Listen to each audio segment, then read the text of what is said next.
Thanks for coming today, Justin, just to talk about your business and obviously how our Business Media Expert can help get you online and sort of progress and put your ideas out there.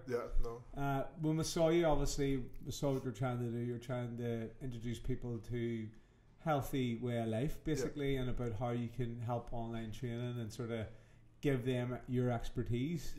Is there anything you sort of like to bring and like to say that you know can show people what you can do? Oh yeah, definitely. So professional choice nutrition. I've been a PT for around 15 years, and you're quite limited to how you can affect people. So you're limited to your clientele area-wise. So I'm in Belfast, so I'll be predominantly working with people in Belfast. Online training gives me that extra reach, particularly social media as well. So it's a positive and a negative thing, actually, how would people see training and nutrition. So it's a way of me getting a further reach and hopefully influencing people into positive ways and positive measures. So it's just giving people a more realistic view of fitness. And see, one of the things for me, like I used to train a lot, and I would have been maybe a bit bigger and stuff like that, and I was probably going 4 or 5 times a week. I found that obviously I'm married now, of 2 children. Trying to get to the gym, it was a complete nightmare. My wife's saying, like, you know, you can't leave me here, you can't do this, and I'm finding I am still going, but I'm maybe going once or twice, maybe 3 times if I'm lucky and if I get the free time. But I was chatting to you about that, and you're saying there are certain things you can do, maybe training at home. Your dieting's a big thing. So can you? If I signed up for your online program, what would I be getting with for that? You know. So basically, I'm in that situation where I've got kids and I've got a wife, and training can become very intrinsic, and you become very selfish. For example, I used to, I was into bodybuilding, so I do a lot of weightlifting. Along with that came nutrition. I was eating every 2 hours. Every day I went to the gym at least once. So everything was revolved around me. See, if I started trying to eat every 2 hours, I feel like, what are you cooking now? You wouldn't like you. Exactly. And it's a time away from home, you know. So the big part of what I'm trying to get, or what I give as a service, is actually analysing or looking at your lifestyle. So everyone's different. So if it's, for example, your case where you got kids, you got a full-time job, you need to be able to work around that. So any diet, not all diets are going to work for you. You know, the diet needs to work the way you like to eat foods, your social aspects of life, and your family as well.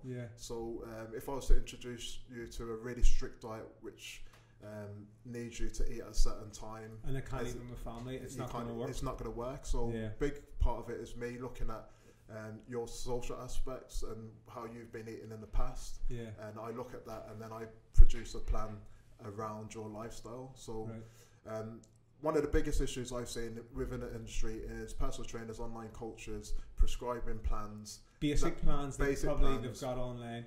That's one of the things I was concerned about, because when you sign up for an online, there's many out there. But one of the things through chatting with you, you're saying it's very, very tailored in the time. It has to be. So, for example, I know the diets that worked for me when I was working away and I had no responsibilities, I eating every 2 hours. I know that definitely built muscle. But if a client came to me in your predicament and you said, I want to build muscle, but this is the time I've got, it's down to me as a coach then to find you the next best. You know, obviously you're not going to get the gold standard where you can eat every 2 hours, where you can train every day. So as a coach, I've got to come up with a plan and try to utilise what you've got and put that in the best program, you know, for you. Because that's the thing. Say if I'm not sticking to a program, and say your family life, that you can't maybe get to train as much as possible, but then say you are going on holiday, or say you're not looking as best you could be. Your wife is first to say to you, you're not like, you know, but you don't let me train, you don't let me do this. So what I'm looking at is obviously your expertise is providing that option for people, and I think that's one of the things. If we're here and you're explaining to them what you can offer, you're using a sort of podcast medium to put your expertise out there and explain that. But you were saying before about your clients, as in you only take a certain amount given the amount of time, because that's I was asking you before about if you spend, say, one client who's training 6 times a day or 6 times a week, right, and they're in, you're going to be a lot more, you know, definitely, you know, productive with them. You're going to be talking to them a lot more, but it's the same costing, isn't it? It's the same costing. So, for example, if you came to me And we worked out the biggest thing is your goal. Your goal I can't tell you what you want to achieve, you know. So if you come to me with a goal, what I have influence on is it achievable? You know, is it sustainable? Can you actually reach that goal? So me as a coach, if you came to me with an unrealistic goal, I have to educate you or try to guide you into what actually is achievable. You know, you always have to have something to reach. You know, rather than just saying, yes, I want a six pack. Yes. I want an 8 pack. Yes, I get that. Yes, no worries. Just 6 weeks. Give us your money. Here's your thing. It's like progression. It's progression. So that's the difference. You know, and when I take on a client, I always ask, or if I'm taking another client on, I ask myself, you know, do I know what every single client's at? You know, so if I've got 5 clients, at any time they call me, I need to know what session they're on, what stage in nutrition they are. If a client calls me and I have to refer to my computer, hold on a second, they get your stuff. I'm not entirely invested in their plan, you know. So for me, it's all about the client's goal. And so many people say that, and you look on Instagram, social media, people say it's a bespoke plan. But for me, bespoke means I need to understand your plan. I need to be invested as well as you as a client. See where you're at, really. So the way it works with me is, so we do all the checks and look at food diaries, how you train before, health questionnaires, etc. So I'll get as much detail about you as possible. That's your social elements, you know, with where you work, your stress levels. If you drink, you know. So all them elements, and then before I prescribe a plan, I look at all that and I see what's the best way of going forward. So I'll compile a plan. And I'll come back to you and I'll say, look, this is the way I see or foresee we get to your goal, you know, so you know where you want to go, and I'll tell you the best way to get there. And then we'll talk about the plan, etc., and then we'll go forward for it. So I work through an app as well. So when I say bespoke, everything's bespoke. So if you was to buy a 12-week program, it's not a 12-week program where I look at you, I work out your basal metabolic rate, how many calories, give you 12 weeks there. It doesn't work. How can it possibly work? From week 1 because you probably do it, and people do it for a week and go, this is brilliant, I'm sore. Then they'll go, I'll get injured that time. They'll make an excuse. Exactly. And another element is, me as a coach, I need to know where you're at all the time. So how can I tell you or progress a plan if I don't know where you're at? So literally the nutrition, once I've got the plan, the first week of nutrition is, I'll give you meals, and the first week is a lot of different meals. And I always said this, there's no coach in the world and no personal trainer can get it right first time. There's not a chance. So the first week for me is to get them adjustments. The further down the line it is, the more refined it becomes. So the first week with nutrition, you'll get a load of different meals. So I look at your diet plan. If you're eating 5 meals a day, but unhealthy meals, that's your eating habit, you know. It's hard to change that. See if I'm eating okay, you'll be able to see that. If I'm eating okay, I can see that, you know. So I look at how you've been eating. So if you're eating 5 times a day, when I give you your nutritional plan, it's not a diet, it's a nutritional plan. I'll then try to replicate it as much as possible. So if you like to eat 5 meals a day, I'm not going to say to you now, Paddy, you're going to eat 3 meals a day, because it's not sustainable. Do you know? So it's all about progressive, within what I do, not to shock the system. Not to shock the system. So I'm trying to keep it as close to your normal lifestyle as possible with nutrition. So the first week you'll have loads of different meals or variety of meals, and at the end of the week I'll say to you, Paddy, look, what do you particularly like? What didn't you like? And depending on that, then the next week will be planned after I've got that, along with all your body composition. So through the week to week, you'll be measured. Whether it be your body fat, weight. But see if it's an app through an online program, see the measurements, do I just provide you with? You provide it, and this is another thing. That's a good thing for me, because it's like, I'm not having to go, and probably I can do it in a comfortable sense where I'm not even at a gym and I'm getting mad. I see some people, I've seen some people in the gym taking their top off. Obviously you're a fella. Taking their top off, getting measured and stuff like that in front of people, and I suppose it's not good. It's not great. Some people enjoy that. Some people enjoy, like, I'm getting trained, I'm paying money to get trained, look at me, and they're taking photographs of that. But I feel, see, as a dad and as a family man, what you probably want to do is do that behind the scenes, because stuff, especially, see, a way of life, effectively, that's what training is. You're learning, and you're probably putting what you're learning into practice. Exactly. And I think, obviously, if you're offering it to people, that's why I think using the podcast sort of medium to explain to people what you can offer, and explain to people that they can come to you and whatever questions they have relating to it, you can say, here's what I can do, or here's what I can't do. Exactly, and this is the biggest thing. Obviously, it's a business. You know, all personal training online culture is a business, but it needs to be ethical. It's not a case of getting as many clients as you can. It all has to revolve around the clients. And your people out there who's had personal trainers online cultures before, think back of how they treated you. Did they ask you questions and then say, you need to do this and see you later? You know, and that's you. What should be happening is, you have the problems, I should create the solutions. There's a gold standard to everything. There's the perfect diet for you. There's the perfect training exercise for you. But who actually can live by that gold standard for the rest of their life? You know, you have something that's sustainable, and I think that you enjoy, and you can probably fit in with your family. It has to fit. It has to fit in around your family. Otherwise, it's not going to happen. You know, and some of the questions I ask as well, you know, is about family life. You know, are you supported? You know, when I was bodybuilding, my missus didn't like it, and looking back now, but you look, to be honest, I think you were going through that stage where you did look really well, but you were big, and I think when you say that, there was probably no talking to you. You were saying to me probably you would have been a bit selfish, maybe. Massively. You have to be selfish. There's no way you can put that much time and effort into it without being selfish, and that leads on to other things. So a major thing in weight loss or training is the psychological element. So training obviously releases endorphins, makes you feel happier, so it's good with stress. But people don't really talk about the flip side of that. When I was training, I was happy.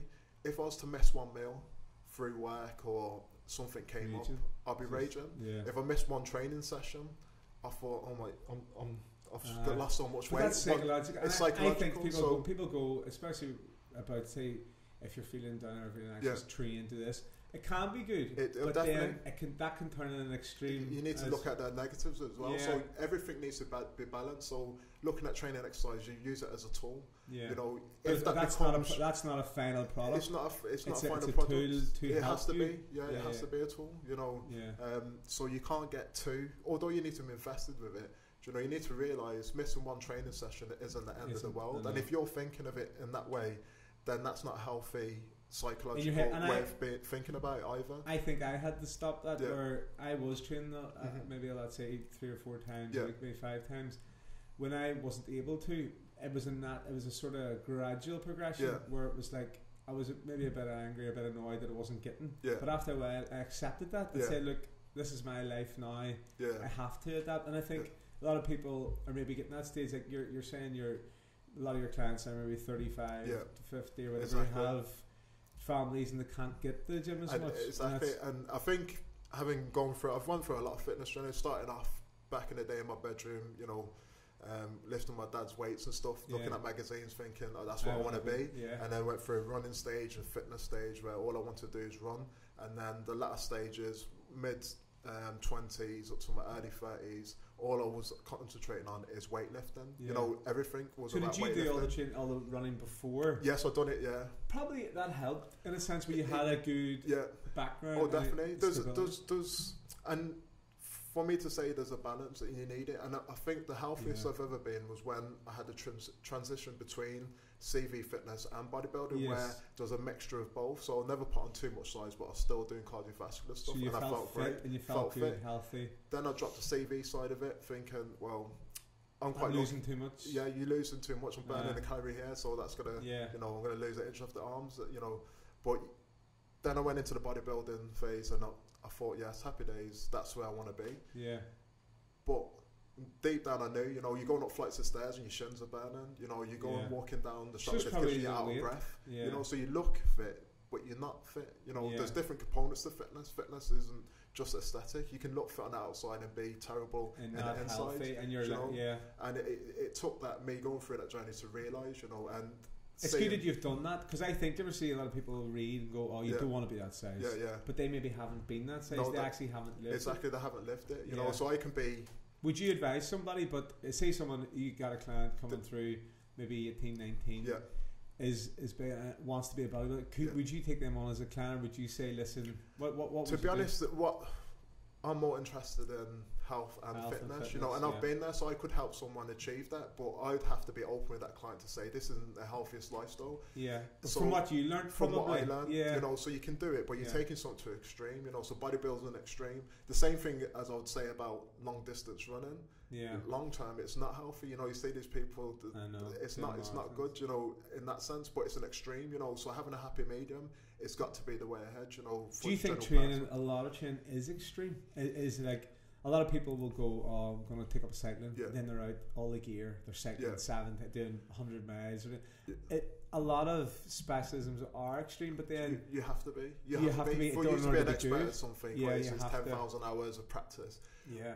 But what I'm interested in, or what I concentrate, is general health and fitness. So fit around people's lifestyle in the real world. You know, people aren't all Bradley Wiggins, or all aren't Ronnie Coleman's, and they don't want to be that. They just want to be healthy and change their lifestyle. You know, so the biggest New Year's resolutions is to either be more active or to eat healthier. Yeah. You don't need to go on an extreme diet to. You don't need to go out. You need to do 100 miles. And I think that's, people need to understand it, because I think for people maybe who are afraid to go to the gym, or maybe are in the gym and they're going through the motions, they're maybe getting in 10 minutes on the cross trainer, 10 minutes running, a bit of weights, away you go, and they're like, they're not saying anything, but I think if they're doing that, they're doing something. Yeah, no, definitely. So being active is good, and any sort of activity. This is where online training, online coaching comes into it as well. It gives people a bit of guidance. You know, there's so many people that go to the gym because they feel that they need to go to the gym, but they get there and they're lost in what they need to do. They've not got no specific goal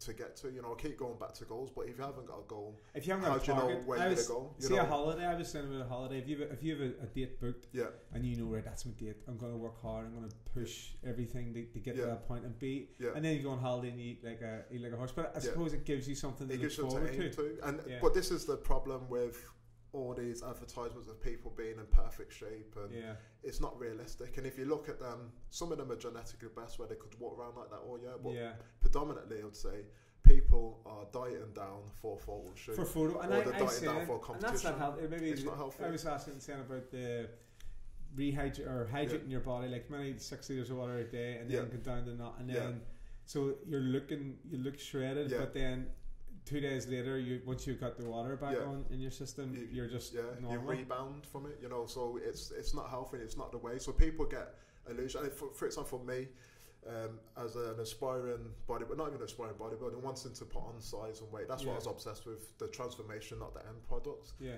And I'd look at, well, these people at the top of the game. What are they eating? What are they supplements are they taking? And you'll read the magazines, they're taking this supplement. But are they taking them? Are they taking that supplement? Are they eating that all year round? No, they're not. They can't, you know, eating. Your liver, your body, exactly. It's not. So people get disillusioned, or people get misguided by looking at people in a peak fitness in a specific sport, whether it be CrossFit or bodybuilding or running. Thinking, I want to be like that, so I need to do that, which is bad. It's misleading. Yeah, because their dad, they're probably taking maybe a bit of a supplement. Yeah, but their dad leading up to that, their activity, their sleep, their water intake, their breathing. There's so many components, but that's the thing. You'd be able to probably educate people and explain that to them and say, listen, if you what's your interest? Do you like running? Have you thought about running? And you were saying about your running background. Could you maybe, if say I wanted to take up running and I wasn't too sure what to do? So this is another thing as well. So I've done this through group fitness. So I've had a couple of groups where I've taken them out and taking them into running. So I had a group of ladies that wanted to do the Catch for 5k, which is a great thing. But people, the bad thing about it, the negative side of Catch for 5k is, yes, it gets people active, but you're getting people active that have never done nothing like that in the past. So they've gone out from doing, or getting off the sofa doing nothing, and potentially in a few weeks of running 5k when they haven't got the basics of running mechanism or mechanics, how they run correctly, posture, etc. All these leads to lower back injuries, knee injuries. So what I did was I ran a running program, introduction to running, where it starts from the simplest form of watching generally their gait, you know, so position. Obviously, I'm not expert in it. However, I understand. I've taught this for years. So how your foot hits the ground, position of your body, your torso, your arms, your breathing. All starts a nice or solid basis to then progress onto. So the first week was just an assessment, you know, of their running gait. Then we've done like an assessment of 1K where they walk or run, whatever their ability levels, and how they were, time that. I've also done another thing that runners like. So I'm an athletics coach as well, and some of the courses I've done, I've worked with really good runners. And the biggest problem that they have is that they don't do strength and conditioning, a lot of them, you know. Right. So I'm talking amateurs and below, obviously the top levels. Do they not feel that will help them, or are they just not aware? They're not. Because probably their running coach is all about running. Well, that's probably a thing. A lot of it is ignorance as well. Yeah, or you don't need that. Look at all those people. You run, and the only way to become a good runner is by running. Yeah. However, if you've built up your core, it's going to help you with your strength. If you work on your speed and power through resistance training, it's going to help you with your running. So people are probably aware of it, but they just don't want to put the time in. Why would I want to do an hour in the gym doing strength and conditioning if I can go out and run for an hour? Yeah, and so they probably get a better buzz from the running because training does give you an outlet. Oh yes, look at all the much hours I've got in, and I've banked that. But whereas training could be like, oh, am I wasting my time? And the biggest thing is changing people's mindset. So if I was to get a runner in and say, look, do this session 45 minutes twice a week or once a week, and they've never been in the gym, maybe gym, panic, and then you talk them through it, and then at the end of it you show them, well look, you've got this improvement, then they'll buy into it, you know. That's the biggest thing with training, and that's the biggest thing with online coaching. Whenever I'm doing a plan, I explain to the client, so constantly educating them, but showing them a picture saying, look, there you go, you've got better, it doesn't cut it. So you need to have loads of different measures. So if it's someone for fitness, for example, before we start off, I'll measure how fit they are, you know, in basic terms, you know, the cardiovascular, whether it's endurance or cardiovascular fitness. So we've got a starting point, a measuring block. In 4 weeks' time, 5 weeks' time, whatever it may be, I'll say to them, we're going to reassess and see how you've progressed. Do you know? So there's two reasons to do that. A target. It gives them a target, something to aim towards. So there's three things. Gives them a target to aim towards. It gives them a sense of achievement when they achieve it. And for me as a coach, I can see how I can progress that program further. If they've stagnated, it gives them proof. Probably it gives them proof. You know, it's again, it comes to the psychological effect. When you're positive, you've had a good day, you slept, you've ate well. You look at yourself in the mirror, you think, oh, you've not done too bad. Next day, you have a bad day. You've had an argument with the missus or the husband. You look at the mirror, you think, oh, it's terrible.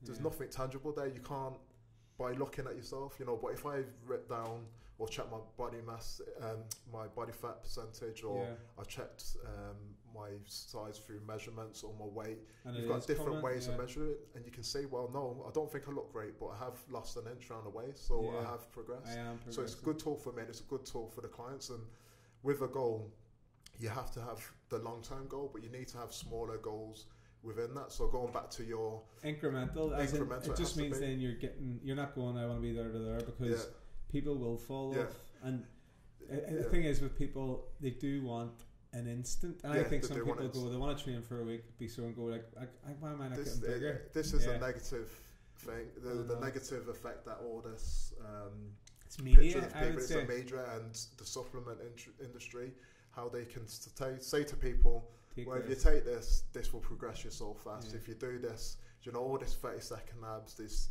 10 exercises for bigger biceps, and people buy into it. Do you know, people that are, intelligent people buy into it because it's preying they want on to people's it's weaknesses and their desperation to achieve something, so they prey on that, where realistically you need to sit down, and which what I do with a client is make them realise, you know, there is no easy way, or there is no quick way, there is no instant, you know, you need to put time and effort into it, but you can do that sensibly and efficiently by making it as close to your lifestyle as possible. So it's like small changes. And I always put it to people, you know, if you go on a diet and people are like, oh, I've lost 5 pounds, I've lost 6 pounds in the first week. Well, there's that's not going to be continuous. It's not continuous. That was weight that you needed to probably lose. So it's not even weight, because if you look at traditional diets, they'll say, right, if you cut down carbs, then you'll drop 4 pounds, say. Does it be water? It's water. So basically, you eat carbohydrates, it's broken down and stored in muscles as glycogen, and glycogen is 1 part glucose, 3 parts water. So you can see a lot of that's water. Water gets used, obviously, in a lot, and it gets expelled through sweat and stuff. So it's easy to lose that, you know. So you hear about boxers the night before having sweat runs, and it's not fat they're losing; it's just water. So you drop your calorie intake through carbs, so you're not getting that glycogen storage. Right. So you're going to lose that. So your body doesn't need to store that water. It doesn't need to, you know, or it hasn't got the facility, or it hasn't got the water there to store through glycogen, the energy source. Right.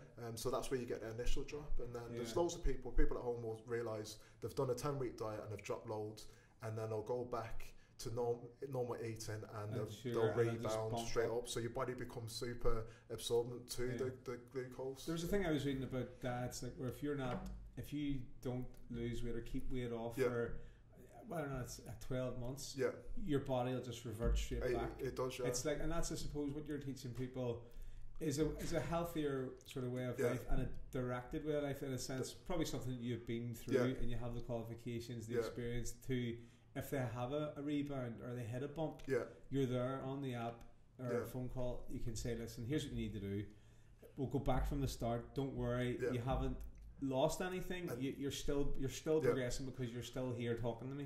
That's what you probably say. You've got to be able to do that, you know. And it is like there's two. One of the clients at the moment is resistance training, so he wants to build muscle. And I had a conversation with him the other day, and I'd set him a target of, I think it was 8 reps or 6 reps on his final exercise. And then I was speaking to him after. He said, "Look, I've had a really bad session. You know, I've only achieved the 3 reps." That's and I brilliant. said to him, "That's brilliant." Play. You know, and I said to him, "You know, there's two 2 ways you can look at that. You failed, or you've got a target." I said to him, "Now, what are you thinking about, or what was you thinking about during that session?" He said, "All I wanted to do is lift the weight back up and get them over 3 reps."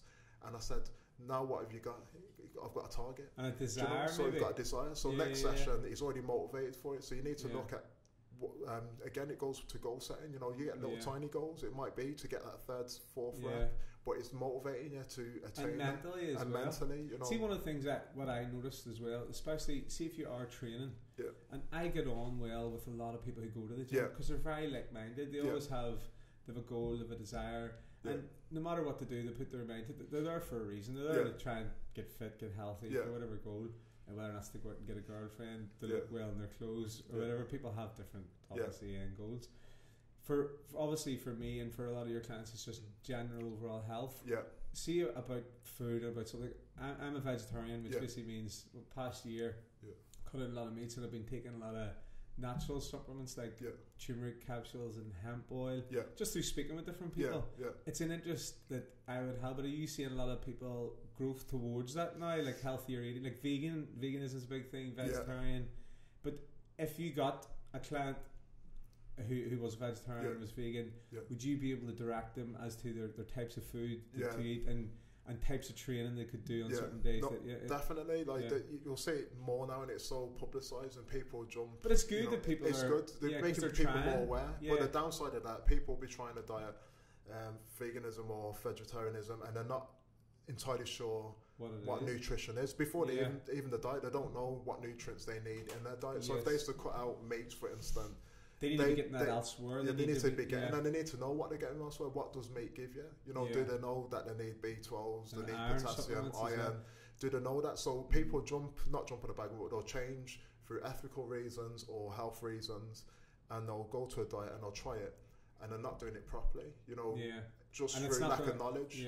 So that's definitely something that I'd be interested in. You know, so if someone comes to me with a different type of diet or they wanted to change, this is where my expertise can come in, where I can guide them on what they need to be doing, you know, for it to be successful. You know, so I wouldn't proclaim any diet to be the best diet out there. You know, this is comes back to being bespoke. It's down to you. You know, like you're vegetarian, and it works well for you. I think the reason why my family, obviously my wife, 2 sons, I'd make them spaghetti bolognese, whatever. It's up to them. Obviously, I'm not going to put them on vegetarian diet. It's up to them to decide when they're a bit older. But we're able to make like vegetable curries, vegetable Indians, eat fish, salmon, sea bass, and to be honest, we're happy and content with that. And I haven't noticed any difference. But probably maybe dropping a bit more weight, and people are saying, "God, you're not looking." You maybe lost too much weight. You know, it's because you're vegetarian. And when I explain to people vegetarian, they think you're mad. They think, but to be honest, I love different ways of life, and it's a challenge. Just trying it. And I suppose when you're in that industry, you do like to see people taking a challenge and sort of definitely giving yourself a goal to say, right, how can I better myself, and what can I do to help me? Exactly. And when people come and they want to try something new, they'll learn more. They're more open to learning. You know, so someone that's just, I'll just eat whatever, they're not really looking at nutrition. They're not. They'll just eat whatever's handy. But if you're going to vegetarian, I'll take it you would have looked into it, and it gives you a bit more insight generally. So even if it didn't work, you've tried it, and you've got a bit more insight into nutrition generally. You know, so it's a positive. Whichever way you look at it, if they go to it and it works for them, and it's sustainable, that's great. If it doesn't, the worst thing they've done, they've tried something new, and they've got a bit more information, they can revert back, you know, hopefully to a balanced diet. But diets itself, it just needs to be balanced. You know, you can go from one extreme, you can overdo stuff, you know, and you can do it incorrectly. So what I do is advise them on a balanced diet, and if they were to go to one particular aspect or one particular diet, that's fine. I can give them the information on how to do that healthily, you know. I think, really, when you talk to dads and you actually understand what other people do, I like to listen to other people and see what their experiences are, and maybe take bits that I think will work for me. I suppose that is important. It's definitely, you know, because there's, as you said, there's not one you can give a plan to somebody, that give it to everybody and take it. It needs to be specific to them and your lifestyle. No, definitely. I think what I would like to say is, obviously through chatting with you, it is a form of saw the apple and saw the detail. It's something where it does seem to be very easy. You know, is it something where once you've been through the program with someone, it's not daunting for someone, because it's an app, especially in your phone. They can look at it. We go back to, like you're saying, you know, going to the gym is daunting for anyone. You know, even I went back to the gym after I was up to about 20 stone or whatever, and then I dropped down, and I thought, no, I need to get back into the gym. And now I've been going to the gym for years, and I walked into the gym, you see people with a string fest, you know, and it's intimidating, even for me who I know my way around the gym. For someone new that hasn't been to the gym before, it is really daunting. You know, you get on a machine, like, what does that machine do? Do you know, am I doing this right? Are people looking at me? So it takes that element away. So at online coaching, if you go to the gym, that's fine, or I can coach you in how to go to the gym, you know. So through that app, if I was to give you an exercise, before we do anything, I check your mobility, you know. So if I was to give you a certain exercise, are you able to do that? And then every program, every exercise will have a video, and so you'll be able to a video of the exercise actually in the machine. Do you know some gyms have different machines? Is that something? So say for example, I go to a different gym and it has a machine. Can I send you like a photograph? Or something? This is what I get to do. So all part of the lead up to it. So it is bespoke to you, you know. So every gym have different equipment. They have different CV machines. So before I prescribe the program to you, the first week is all assessment. So it sounds daunting, but it's not. So assessment could be, right, I want you to do, I don't know, the basic or the basic movements, so squat, deadlift, chest press. What weights I'm getting on? So for me to guess isn't ideal. So I get you to go into the gym or wherever you're working out, and then I'll work out what your 1 rep max is, depending on your new. If you're new, I won't be getting you to lift a heavy weight for 2 or 3 reps. It's just not practical. So I might say, right, I want you to lift it for 5 reps over 3 times. And get a standard, maybe? So from all that analysis, I'll look and see, right, if I want you to be working at 60-70% of your 1 rep max, I can then give you a detailed plan. But like I said, there's no way I could get that right first time. So the first week we get the assessments out of the way, whether it be for your CV, muscular endurance. I get back all the analysis, and then the second week is where I plan it. And I'll say, Paddy, right, the chest press you're going to be doing 80 kilograms for 10 reps, and you do it. After that session, as soon as you've done that session, it gets sent back to me via that app. So you're just ticking it off. I've done that. Or if you amended something, I see the amendment. Or if there was a difference, say for example, like 9, maybe, and I'll see that, and I would look at that, and I'd say, right, Paddy. So I'd either phone you or text you. I'd say, right, Paddy, what happened? Why did you only get the 9? You'll say, well, I struggled to get the 9, or the weight was too much, or whatever it was. The second week is where then it gets more refined. So from that, I know. Maybe that or maybe he can get that, or maybe he can get it, you know. So I do it session by session, you know. So I don't give you. This is the problem with the 12-week plans or the 6 weeks one-time plan. Any professional person that will give someone a plan over a time without any amendments isn't. That's ethical, the thing. you know. See, and I think a lot of people don't understand that now. And I suppose when they see they maybe have purchased an online program before, and they've had bad experiences, maybe only done it a week, but they've had that program. They think, well, if I buy this, I can share it amongst my friends. We can all do it. And that's fine. But I think, see, if someone does that, it's giving them a program, right? But the longevity behind that, once they lose that plan or they don't continue with it. And this is the thing with it, you know, it is bespoke. So like, go back to the way I do it, it is different and it is time consuming on my behalf. But if you've got a goal, I see it as my professional duty to get you to reach that goal. If I have to put in extra hours, that's fine. You need to achieve that goal. That is good. It goes back to my own ethics and what I do. So if I'm training, go back to bodybuilding. That's why I never done CV, because I wanted to put on size. The only way I saw that was to put 100% into it. If I'm not going to achieve the goals, then, you know, so I'll put that type of mentality into your goals, you know. Not to say that you're going to be 100% all the time, you know, it has to be flexible, but I have to provide you with the tools to be able to achieve it through that training. So with again, going back to the programming, if you were to buy a 12-week program off me, we'll do all the planning the first week. Like I say, it'll be assessments. I can see what equipment you got, what sort of strength you've got, or CV fitness. The next week, it'll be planned. So you do, a CV running on the treadmill, interval training. I'll get the results from that. I'll plan next week's to progress it. From next week, I don't plan the week after that until you've done that training session. Until you send it back to me.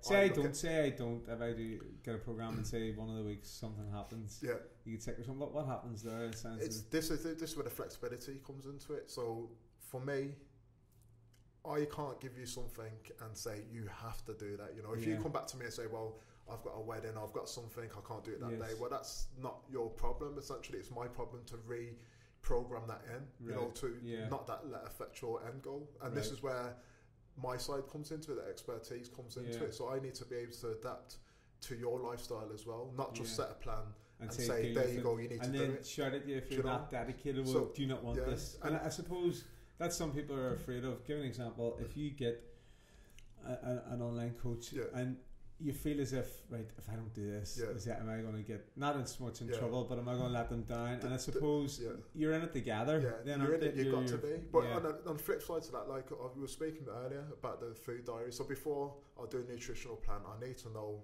you know, your tell health, the truth. The status, some people will maybe eat a pie crust and go, I don't need to tell him. So I'll do a food diary. So everything you eat, it's like MyFitnessPal, but basically it's on my app, where you scan. What's your app called? It's Professional Choice Training and Nutrition. So as soon as you get in contact with me, I'll send you a link. Brilliant. So anyone can't download. It's only for clients, you know. Right. Okay. So once you become a client, you'll get that app, and I'll say to you, right, for 7 to 14 days, I want you to log everything you eat, and I have to actively tell people you need to eat like you eat normally, because they automatically want to eat healthy or eat the way they think I want them to eat. But I need to explain to them, no, if you're eating healthy, how can I make a plan around your lifestyle? That's not your lifestyle, that's not how you eat. So I say to them, eat how you would eat if you're eating a chocolate or cake. Eat it, that's fine. But don't go over the top, don't just eat stuff. Well, no, I just eat it. No, go over, just eat as you would. You know, that makes sense. So I can get like an insight into their lifestyle, you know. So like we were saying before, if you're eating 5 meals a day, there's no point me coming up with a perfect gold standard plan. 3 meals. Or if you hate breakfast, well, you have to eat breakfast because it's the most important meal of the day, which isn't true anyway, but it ain't going to fit with your lifestyle. So from the food diary, it makes it, you know, you're accountable as a person. Do you know? So even if I just said to you, Paddy, for 10 weeks I want you to give me a food diary, I'm not going to give you any guidance. Automatically you're going to start eating healthier. I would. You would, because you'd be thinking someone's judging you. He's going to judge me. Exactly. I need to go out and get all it. And I suppose that is when you've made the decision to get a coach or make a decision to make your lifestyle healthier, it's better overall because you are thinking about it. Too many people are drones and they go to work, come home, sit in front of the TV, maybe go to bed, watch something, eat crap at night, and then continue that, and then at the weekend they go out drinking, and it's a cycle. It is a cycle. But all you probably want to do is encourage the healthier lifestyle. And the food relationship with people, just what you're saying there. People go to work. You hear about people working for the weekend. They'll go to work and then they drink all weekend. They'll have a hard day and you know, I'll go get a McDonald's or a KFC, it'll make me feel better. So food becomes comfort. It's something as a a prize at the end of the day. Yes. And that's not a healthy relationship with food. Food's there to fuel you. You can enjoy food. Yeah. You're not saying you don't enjoy food, but it shouldn't become a prize at the end of the day where you had a bad day. And that's what people's relationship generally. People have a Chinese every Saturday, every Friday, and it becomes staple part of their diet where it shouldn't be that way. You should be eating to fuel. But even say, for instance, if you're eating well, and someone says spontaneously, then that's good to do. Oh, definitely. And I think that gives you a normal life. Yeah. And I find people, maybe if they're in a 12-week program, they won't do the Chinese. Yeah. But this is what I'm totally against all that. So a strict diet for the general population isn't going to work. And this is where I come into it. And with my diet plans, there's one day where you can eat what you want.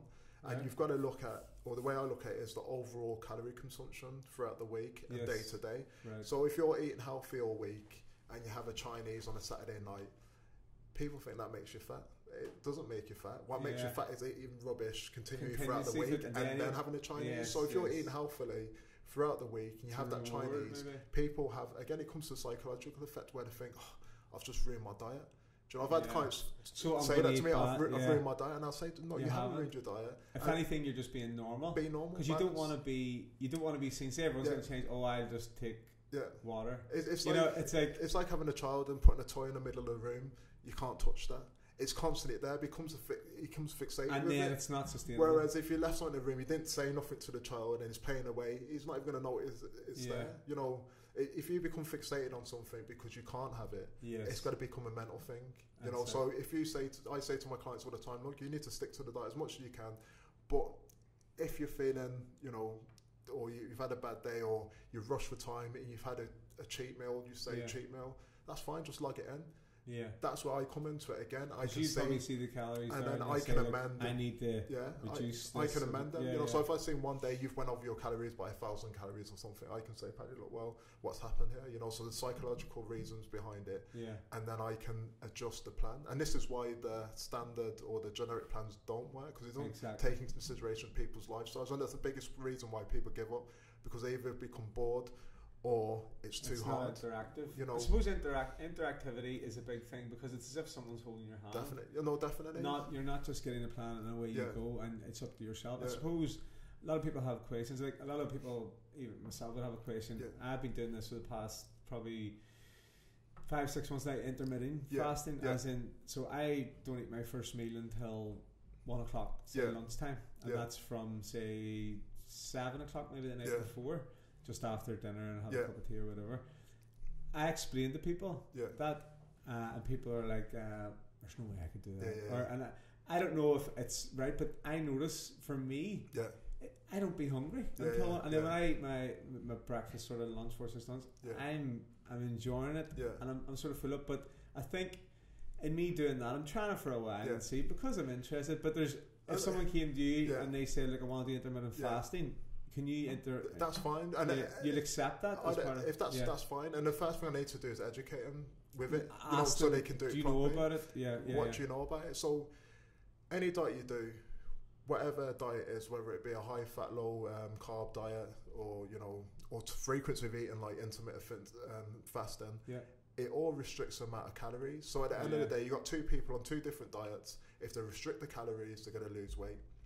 The thing is, does it fit around your lifestyle? So intermittent fasting might work for you, and there's loads of research into it, the benefits of it. For, like you're saying, you're not as hungry. Your body changes the way it stores nutrients, etc. That's it, and it'll work for you. But if someone doesn't believe in it, or it doesn't work around their lifestyle, they have to have a meal straight away in the morning. It's going to be hard for them to adapt to it. So the thing I would do is educate them on what that diet consists of. How can you do that? And like I say, a lot of people won't be truly doing the diet correctly. So intermittent fasting, people get up and then you'll work on a ratio of 6 to 8, or some people do 2 days, or whatever it is. I just do it because I go at 1 o'clock, and but then some nights, like I went out for dinner last night, and then I probably was eating at about 8. So I'm not overly strict with it, but what I find is, seeing doing it, it's giving me a bit of a thought. I'm thinking, you're thinking about I'm like, oh God, I won't eat that because it's 11 o'clock. I'll just wait until. And I suppose I'm loose. But another thing, see what you're saying about calorie intake. You definitely do eat less calories because you've got less time to and that's why you're losing the weight. I suppose that's it, and it fits in your lifestyle. And that's why people are saying, "Oh, I'm losing weight because you're probably losing weight overall because you're not getting calories." And there's those, there's things like that where you say you're switching your energy from glycogen into fats, ketones.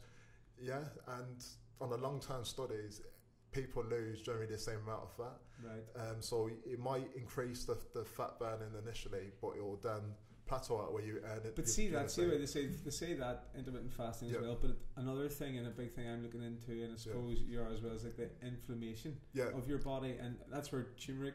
I've looked into that. It's like if you take this, it's a natural anti-inflammatory, antimicrobial, where it's actually helping your body. Where rather than me, what I don't want to do is hit 50 odds and be put on blood pressure tablets and And this is where you've got to get people educated in the sense of everything isn't instant. So stuff like turmeric and other supplementation, it's a long-term 20 years. High sugar diets, affecting your insulin. You'll go to a doctor, who'll check your blood sugar levels, and it'll be normal, not knowing that your insulin levels are way above normal because of your diet. It won't show up till years down the line. So there's things like that. It's a 20-year, 30-year killer. Exactly. But the good thing is, see with the diet, you can probably see that and sort of advise people, like, if you take this, can't continue with the diet and high sugar you're going, it's going to lead that way. Long-term. And it's long-term obesity, unhealthiness. But I suppose a lot of people are aware of that now. Because online you can. If I have a subject or someone tells me a subject, I go and research it. And I look into it because I'm interested. And I suppose your clients, you want people to be proactive with you. You just don't want a client. No, the big thing with me is I don't want, like a lot of personal trainers, online coaches want you to be reliant on me. That I don't want you to be reliant on me. What I do. And in fact, a lot of my programs where people haven't trained before, I've shown different training methods to achieve the same goal. So I'll be showing them weightlifting. Go back to weightlifting. People say you need to lift heavy for low reps to build muscle. You don't. You don't need to be lifting heavy all the time to build muscle.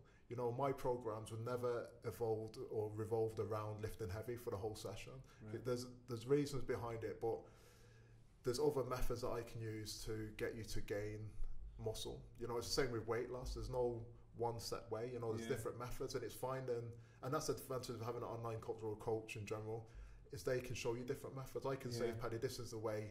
Definitely got to put size on you. It will put size on you, but do you enjoy it? Does it suit you? And if it doesn't, I'll show you a different way of achieving that, and that's where you need that expertise. You can go online and see all different diets. You can, and you sometimes you can get confused. And I suppose another thing we're sort of chatting about is a lot of PTs come out nowadays are doing maybe a 3-week course, and they're going out and now they're in the gyms and they're going to have a PT. They get the t-shirt and away they go, and they're probably giving people advice that maybe isn't sound, and they don't have the background in it, but it's maybe taken away and sort of blackening some PT. And then definitely the whole industry isn't looked at in a great light generally. How many people have I spoke to that have had a PT and that's terrible? How many PTs have you looked in or watched in the gym and have stood there with someone on a treadmill? It's just little things, and that's why I've done a short blog on it as well, the information on that. So as a personal trainer, online coach, you need to be giving a person something they wouldn't be able to do themselves or get themselves. So if I have someone in a gym, I'm not going to put them on a treadmill. They can do that. They know how to do that. Am I going to get them just to lift a weight and that's it? No. I'm going to explain to them or show them different methods. I'm going to show them stuff that I can show them, they're confident in, they can go away and do it themselves. So my aim is to educate people, educate clients, so they're not reliant on me. So after the 12 weeks, they've got an idea of healthy eating. So the biggest thing for me is healthy eating isn't calorie counting. For me to do it as a coach, I have to do it so I know what you're eating, what nutrients you're getting, what calories you're getting, so I can measure it. But you as a client, you might not be interested in that. So what I'm going to get across to you is, Paddy, look, that's what breakfast just looks leave like. That with me. That's what the portion size looks at. So initially you may be weighing stuff, but after a week or so, you'll know. But see a 3-week PT course. Obviously, say I just came out of school. But I don't blame someone who's interested and maybe has trained in doing that course, but maybe what I do is when they're going out into the real world and they're maybe advising someone on their diets and lives, they've maybe pulled an online plan off. Yeah. They're giving it to somebody and selling it on. Yeah. It sort of blackens the online, doesn't it? And I definitely. suppose what you're trying to do, your interactive app, you can't hide. No. See, within yours, Yeah. you cannot fool. No. Because it's like, it's interactive. After the first week, 2 weeks, people will realise actually this is very, very tailored. Yeah. And I think that's the hardest thing to get Yeah. across. So social media, you'll see people's web pages or Instagram, you'll see tailored this, look at their body, they must be brilliant. Yeah. But is it really? You know, you need to, and that's the biggest thing, you know, to get across that it has to be. For me as a coach, I can't progress you without knowing exactly where you're at. So if I give you a 6-week program, don't look at it. At 6 weeks, I'll see where you're at. Yes, you might get to a point where you've improved, but could it have been more efficient? Could you have got better results? The only way that I can know that for sure is by monitoring throughout. Yeah. You know, so, and that monitoring puts more emphasis on you as a client to be more independent as well. And to be able to do that, you have to have the qualifications. You have obviously, your line of work, when you go through that, if you're involved in health and fitness and you're understanding that and you realise what needs to be done, you can't get that from a 3-week course. What people don't understand is any job you go into, generally, you do a course, and the course is the most basic. That's the starting blocks. That's where you are. So you want to be a doctor. You train 7 years to be a doctor. You don't go from passing medical school straight into being a top surgeon or top desk. You graded up until, and it's experience. It's working with people and knowing in your specific field as well. You know, so you can generalize. You know, you get GPs generalize as a doctor, but to be a top doctor, you need to specialize in it. You need to have them hours of working with people or doing what you need to do to in order to offer that service. Yeah. So I see sometimes if I'm in a gym, I see maybe a new PT has come in, and you sort of partly feel a bit sorry for them when they're walking around and they're trying to maybe catch people's eyes just to get them. And it's not looking at this in a negative way. Everyone has to start somewhere. Yeah. But if you're starting somewhere, and again it comes to ethics, you know, if I was to sit here and say I'm a scientist, I know everything about the body, or I'm a nutritionist, I know everything about nutrition, I'll be lying. Yeah. What I need to make clear to the clients is I'm not a nutritionist. I'll give you nutritional guidance. I'll tell you exactly, or I give you information over that I know to be fat through clinical trials and stuff. You know, all this bro science. You need to know why. You know, if I say this makes you fitter, why does it make you fitter? To have that understanding will make the path clearer for yourself. You know, to not understand the mechanics behind it. It's probably like, say someone tells you, take this supplement or do this training. You need, if you understand why, you're probably, it's ingrained in you now. You know. Yeah. So you can probably go on to educate, and I suppose that's where your work experience, and that's it. And many years training. For instance, I predominantly work with adults, you know, so the age range through fitness classes, personal training for up to 13-year point, and then I become an athletics coach, and then I was working with children, and I tried to bring I had a good insight into fitness, and obviously I knew fitness for adults. For kids, it's totally different. Not just the knowledge behind it, but how I put across, how do I achieve them goals, you know. With kids it's different, so I've got a different audience, so I then went back to the start. You know, I couldn't say, well, I've got 13 years of experience doing that, now I'm an expert with training kids, you know, in athletics. I couldn't. I need to go back to the basics and see what works. So you're building yourself up, and the same with training. You were bringing your children through yourself. So you've got a good base knowledge of how things work, how to structure things, but it's different, and it's the same for someone that does a show, performs well, they can get themselves fit. They then become a personal trainer or coach and say, well, I can get everyone fit. No, you're back to the bottom again. You're not training yourself. You know, you're expert in training yourself, or you're expert in training others. No, you find that perfect diet for you, find a perfect training regime, and you do it through repetition. You're not looking at different methods after that point. Whereas as a coach, you're constantly looking at different ways. You know, I'm not fixated on one thing. You know, at that point, when you think you become the master, you're not. You know, you're not. But that's a good. See, having that, how you say, the openness attitude. I think it's very, very important, because there's always a fad thing that comes through. And that's why the intermittent fasting. Probably because I'm online. Give it a go. And see what's the worst that can happen. And but sometimes what I find, I am open. I ask people their opinion on it. They sometimes think, God, he's vegetarian.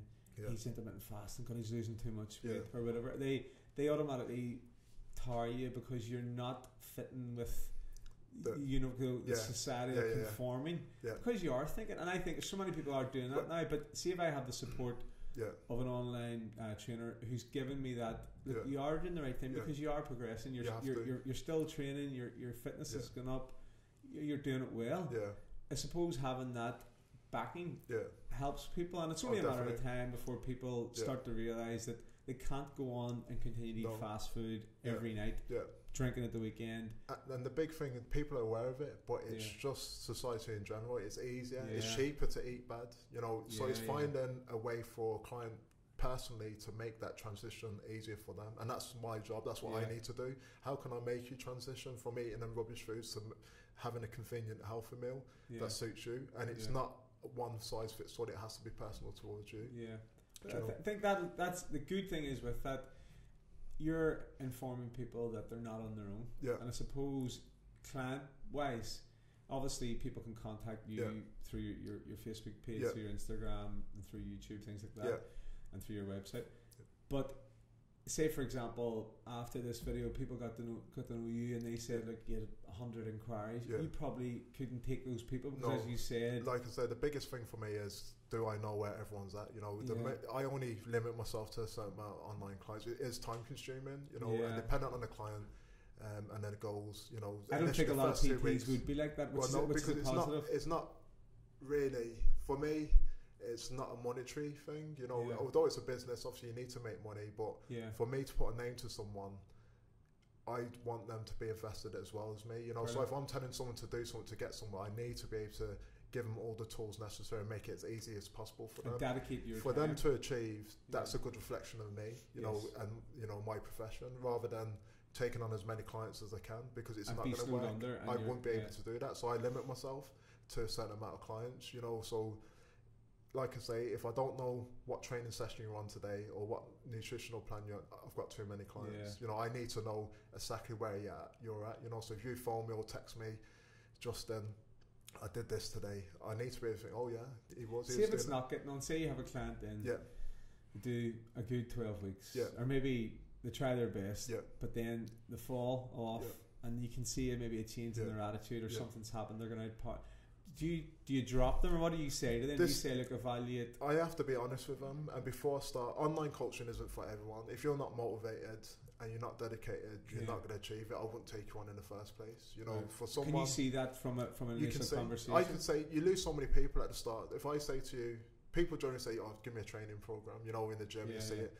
Okay, I'll give you a training program, but I need to see your training diary. I need to see your nutritional diary. I need to see this. Majority of people, that's too much. I just want a plan. Do you know? So automatically they've got the wrong mentality. So that's from what people say, what they ask. You can tell the type of person they are. You know, so someone who's willing to learn. If you're willing to learn, and if you're willing to learn, and clients are different. Some people don't want to know. You don't need to go into all the jargon of it. It just needs to know the basics of it. You know, to have an overview of how to change the life slightly. So definitely, I'd only work with clients that are suitable for me. And I always say with personal training as well, you could have the best person. I could be the best personal trainer in the world, but me and you don't get on. You're not going to achieve your results. You're going to hate going to see it. You're not going to want to go to see it, or you know. So you need to have that click with somebody. And I suppose you would know that. And I think another thing with that, it's about an approach. So someone does say someone is thinking about it, and they have had it in their head. If they do get in contact with you, you will be able to sort of advise them. It's obviously a free inquiry for them to contact you, but you'll be able to say to them, like, here's what you need to do. If you are willing to do it, here's where we can take it. I suppose that's, you will learn, they will learn, and as you said, it may not be right for everybody, but it's a mechanism and a program they can go through to realise that. And the biggest thing is, it is dependent on the client. You know, everything's based on them. Everything that I do for them is based around them and their needs and what they can do time-wise, socially, with family, etc. So it's not a case of, I've got a plan here already, I'll make you fit that plan. It doesn't work like that. It's not going to last, you know. So my ideal situation is I work with a client for a time period where they're comfortable and they've got enough knowledge to go on their own, do you know. So I don't want to retain them. I don't want them stuck on me, you know. As in, you know, it'd be great financially, great for a business, but that's not my goal. But I want people to, as well, with that, if you have someone for 12 weeks, or even if they maybe get another 12-week program with different specialisms, say they want to take up running and they want to maybe go down that route, that's a probably 12-week course on its own. But say, for example, you don't want somebody your whole life. You want to probably give them the guidance to do it themselves. But you're always there in the background. And if they go off the path, exactly. You can be as there, people progress, for running, for instance, I've got a basic knowledge in it. I wouldn't hold someone, because I'm restricting them with my knowledge. You know, it's not something that I put 100% into. So I wouldn't say, Paddy, well, now you're running pretty good times. Stay with me. You know, I'd say to them, look, you've progressed past me, so go. Do find more. But you would have affiliations at running clubs, so you could probably put them. Definitely. So that's what I've got the broad spectrum or base of fitness. So I do athletics coaching and football coaching as well. So it helps me with the mechanics of movement, you know, fitness in general. And then I've got my background actually doing it, you know, doing bodybuilding, doing running. And you're actually a firefighter as well. And a firefighter, So see, really at this stage, when you have the progress that you've made, it's sharing the knowledge, but probably giving someone the confidence to go and obtain that knowledge themselves. And if they have a question maybe you haven't covered with them, you will know how to get that knowledge. So it's probably you can go, look, let me look into that for you if it's specific for you, or if that supplement works. And that's the biggest thing. If someone asks me a question and I don't know, and this is generally, you know, the worst thing you can do is lie or bluff your way.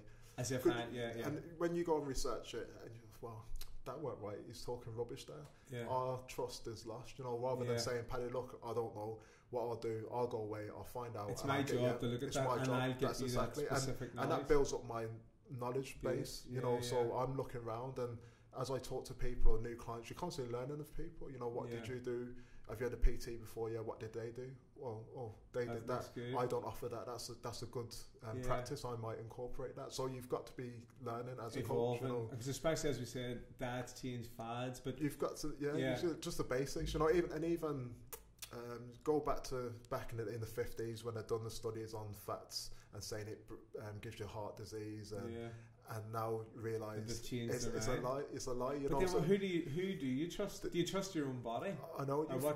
Essentially, you've got to look at it. You know, there are studies, but the problem with studies are they're clinical. You know, it's not real life. A lot of studies on supplementation will be done on mice. You know, does it work on humans the same, etc. But you've got to work with the information you can, but don't rely on a sole bit of information. So if someone says this is definite, have a look at someone else's point of view. You know, have a look around and see. You know, and then it is conflicting information, and a lot of that is down to experience. So the big thing for me at the start of my fitness career is wasting time on foods that I didn't need, or supplements that I didn't need, or training methods that don't work. It's costly. I think people will spend, and I suppose that's where you see on Instagram bodybuilders where athletics are sponsored by a certain supplement. You go and get that, but I think I'm a great believer in the sort of natural sort of aspect, and I suppose for the average person, they don't need supplementation generally. You know, the average person, obviously, not obvious, but are deficient in vitamin D. That's nationwide. You know, there's other stuff. But unless you go to a nutritionist and they test you, how do you know what you're deficient in? If you've got a balanced diet, you're covering all your bases. You know, there's no need for supplementation. However, it's not to say supplementation hasn't got its place. So if you're taking up a certain diet, for instance, and it takes out meat, for example, and all the stuff along with that, so then you've got to compensate that by having healthier supplementation through food. So for iron, grainy, leafy foods, etc. But you've got to know, you know, so supplementation is useful can work as an in aid, your lifestyle, but not as a reliance. No, definitely. That's the big thing. People come to me, do I need to take protein because I'm training? No, you don't. If you're eating correctly and healthily and balanced, you don't need that protein source. You've already got it. It's just, and I suppose really what I'm a great believer in is actually how your body works. You know, as in your liver, how it's breaking down all these proteins and stuff like that. And I suppose a lot of boys will take, maybe boys and girls, I'm not too sure, take a lot of creatine supplements and they're maybe on it all year, and then their protein, and it's making their body work, and they're young, and they're putting a strain on their body. I suppose really I suppose that with the online training and the health way of life, you're thinking of those things, and I suppose I could ask you a question. Look, I'm taking, should I take creatine supplements? Should I take protein supplements? I suppose you could say to them, look, you can try it. If it is, useful. Yeah, if it suits your lifestyle. Stuff like creatine, it's got a lot of studies for it. So it's one of the most studied supplements out there. So it has got its benefits, you know. Right. Definitely work in the energy system, you know, so short, fast movements. It helps regenerate, you know, lactic system, your ATP, and you get your phosphocreatine, and it binds together, produces more energy. So it does have its use. That works. And that's a natural occurrence. But you get it in food. You get it in food. But then people don't realize, people go, don't take this, but protein's in your body. You get it, you know, so unless you're lacking in it, you don't really need to supplement. Can you see that, say if I read a food diet, can you see that from the foods I'm getting? Yeah, definitely. Yeah. So I can see what type of food you're taking and what nutrients you'll be getting in that food, you know, so if you're lacking on something. And again, it's not all at once, so a food diary might just bring your calories down into line, change a few foods, and then we can get more specific as you get comfortable into it. So, for instance, people generally don't get enough fibre, and that helps with obviously digestion. There's a thing on news there about the fibre and stuff like that, but then part of me, you don't believe the media sometimes. Why are they saying that? There's always like the five a day. Is it really to help the farmers and stuff? Yeah, or is bread, or you know, have bread, King's Milk, sort of paid BBC. And that goes back to the old sugar, fat. You know, so back in the day, it was actually the sugar companies that done the studies. They paid for the studies. And they paid, and there was a particular doctor, I can't remember, but over his career, he got something like $29 million to basically downplay the effect of sugar on the diet and emphasize the fats. So people then getting brainwashed into thinking, well, it's the fats. Because if it's on those platforms, people, and that's the thing. I suppose these type of platforms that are on YouTube, they're maybe opening people's eyes, and people are becoming more woke. But the biggest thing I say to people is, even if I'm telling you something, I'm 100% into everything I say. I won't say it unless I know. Yeah. Check what they're saying. You know, because you'll read or you'll watch something, you're like, that guy looks really impressive, you know, is a this and that. But if you say something with conviction, there's people saying people believe it. If you say something like, you know, smoking is really good, it's been proven to be good for you now, and you're sort of showing conviction in what you say. You will get some people believing because they'll want to believe that. And this is where the desperation there's a doctor there said smoking is good for you, you know, and that's the thing. It's nowadays you need to back up your research, but also learn and yourself about it and educate yourself. Yeah, definitely. See, another thing I want to talk about is you see a lot of people taking the pre-workout drinks. A lot of things, I don't know, are they safe? Is coffee? I know coffee. Is it better? Caffeine, is it a better? I would say caffeine. You got to again. I've done it. I've been through phases where I would take pre-workouts. What's it? See the pre-workouts. What, are they all? Is the main substance caffeine in them? Or so most of them will have caffeine in them. They'll have citrate malate. They'll have arginine. They'll have all different substances. So supplement companies will say, well, you know, it gets you swells the muscle vessels, and then it stretches. But is that just to do with? And you get a good pump, and it's got long-term effects. But there is no real studies on that to prove. Because I see people, you see it being sold. I suppose it is a quick buck for the gyms. Every supplement company, so creatine, for instance, so it's been studied. Creatine monohydrate, 99.9% creatine monohydrate. You'll have companies then. Well, you know, I'm going to make this into something better. I'm going to make it absorb faster. So I'm going to add this compound to it. That hasn't been tested. So when they say creatine, my creatine does this, it's off studies of creatine monohydrate, not what they've added to it. But what they've done, if they've made it more jazzy, they've made it more sellable by adding this and making a statement, they can put the price up on it. Yeah. You know, I think coffee, it's been tested, it's been there for years upon years. So and it's got other health benefits. Natural. You know, and I have a feeling, like, say if you've taken coffee over the pre-workout, so probably recommend, say if you had a client who was taking pre-workouts, would you maybe say to them, look, try coffee? I'd say to them, how do you feel after you take a pre-workout? It's like having a drug, and you have a come down off it. You know, is that good for you?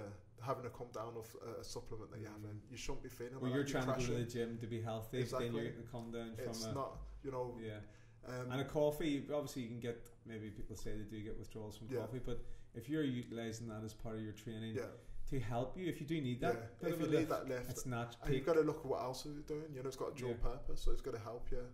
And there's been studies where it says caffeine helps you, you know, health-wise. So it's not something that's just predominantly to make you more focused and do training, but it's going to have other health benefits for your heart, etc. Yeah. So